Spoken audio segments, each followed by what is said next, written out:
So there's this accountant just graduated from college, and he goes out for his first job interview. And he comes to this small business, they're manufacturing furniture. And he sits down, he notices the owner is sitting there, and he's just as nervous can be. He's pounding his desk, he's cursing QuickBooks. So the young man sits down and he says, you know, the interview going, they start talking, have a great time chatting. And so he says, they work their way through the interview, and he says, what's your biggest concern about your business? And the young man, and the old man says, well, I'm worried all the time. I spend every day worrying about money. It's money, money, money, money all day long. And I can't even work on my new designs. I can't do that. I need someone to help me with money management. And so, well, I'm your guy for that. That's what I do. I love numbers. I'll be glad to help you. And he said, may I ask, what does the job pay? And the old man said, $80,000 a year.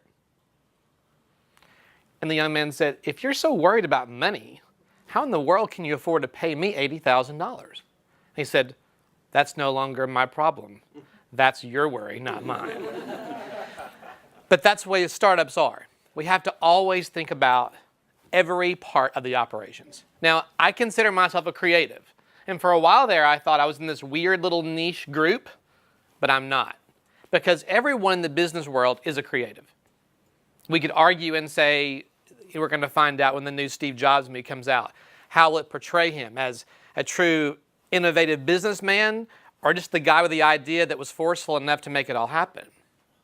We're all creatives. Woz was the one who built it, but Steve's the one who pushed it and made it all happen. Woz would have never done that by himself. Never happened.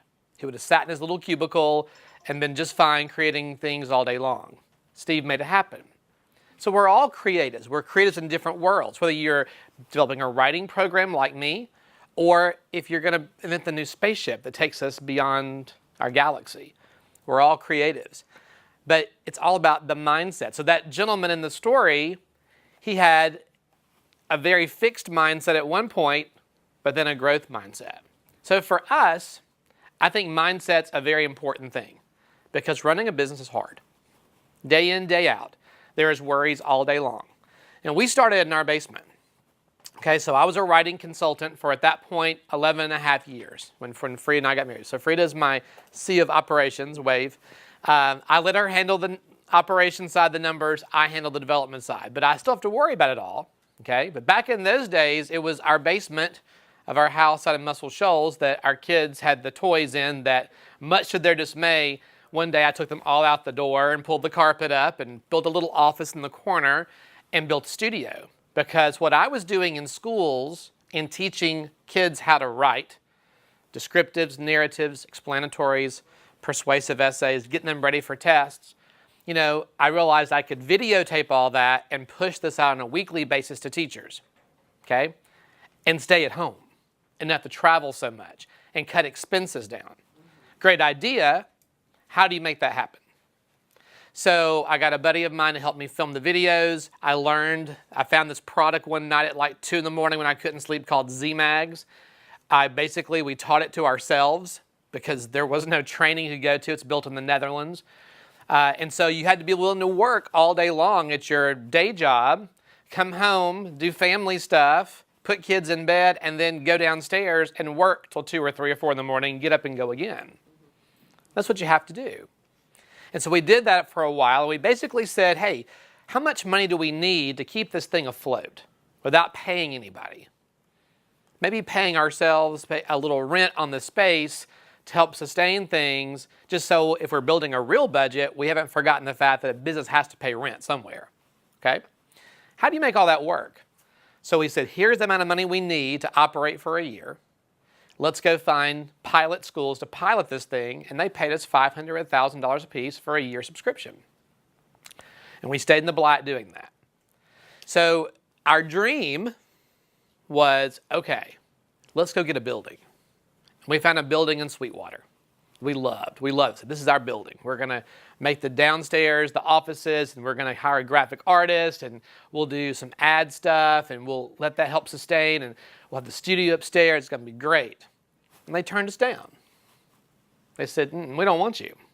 They literally said, we don't want you, because they were building an entertainment world down there, not a place for businesses, tech businesses. We still kept looking downtown and thinking it's what we're going to do. Thank God we never made that step, because the lady who had become our curriculum director, she toured Giles' complex, the Shoals Entrepreneurial Center. She came back and said, you've got to go talk to this guy. So the flyer sat in the floorboard of my car for weeks and weeks and weeks during this whole thing of looking around. And there's that level of ego of like, this is what we're dreaming to do, we can make this happen, okay? But the whole think method from Music Man doesn't really work. You can't make it happen because you think about it and it's going to be great and let's go out and mortgage the house and run up credit cards and do all that. You have to sit back and say, I don't know enough to do this. Now, coming from the world I came from, consulting, easy gig. You get in your car, you drive to school, you teach, you collect a check. It's pretty simple. That's my little niche world. But when you're going to grow globally and sell a product nationwide, I didn't know anything. So you have to be willing to listen. So on the list of words I gave you, these are things that literally have run through our startup. Mindset, and I highly suggest, there's a book title at the bottom. It's called Mindset by Dr. Carol Dweck. If you've never read that book, you need to go find that book. You need to read that book. Because she talks about a fixed mindset and a growth mindset. If you're not living in a growth mindset, you're in trouble, business-wise. A fixed mindset, any little thing is going to set you off and just be doom, doom, doom. This morning on the way out here, I stopped at the office to pick up these flyers. Jennifer is doing a webinar with a principal or a curriculum director in Louisiana. And her first comment was, they didn't think the rigor of our program was enough. Now, if I'm in a fixed mindset, I'm thinking, oh, woe is me. Let's go start fixing it now. Growth mindset says, she's looking at week 1 of our program. The rigor increases week after week. She's going to have to look at the program deeper to know that. But I'm not going to ignore her. I'm going to listen. Make a sticky note, rigor, concern about that. So what are we not doing to put that word out there to make sure they understand the rigor increases? We got to tweak what we do. It becomes a sticky note, a thing to do. You got to listen to your customers. Okay? So in September of 12, we came and met with Giles.